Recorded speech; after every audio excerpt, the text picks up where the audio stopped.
Hei kaikille, tämä on varoitus teille, Suomen hallitus. Pidät meitä sokeana. Mutta tämä ei ole totta. Luuletko, että emme näe tai kuule tai tiedä asioita? Te ette näe mitä näemme. Ette näe totuutta teidän valheiden joukosta. Katsokaa, kadulla on paljon köyhiä.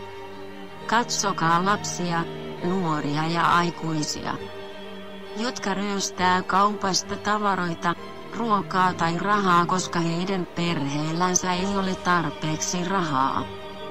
Koska heillä on liian pienet tuet tai tulot. Katsokaa itsemurhatilastoja.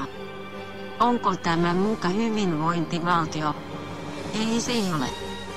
Moni meistä on tyytymättömiä päätöksiimme ja teidän toistuviin valheisiin. Te ette muuta mitään hyväksi. Onko se järkevää, että liittyisimme NATOon? Ei se ole.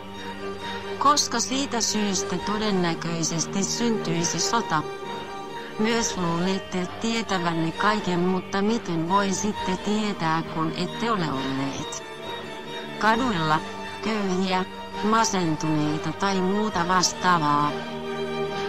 Te ette auta ketään tällä menolla.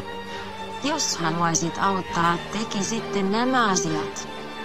1. Rakentaisitte uusia sairaaloita. 2. Parantaisitte luonnon ja eläinten sekä lapsien suojelua. 3. Ette liityisi NATOon tai edes puhuisi koko asiasta. 4. Tasa-arvoisuus kuuluu kaikille homoille, heteroille, lesboille, transuille, ulkomaalaisille. Lista jatkuu pitkään, joten en luettele kaikkia. 5. Vanhusten hoito ja sen parantaminen.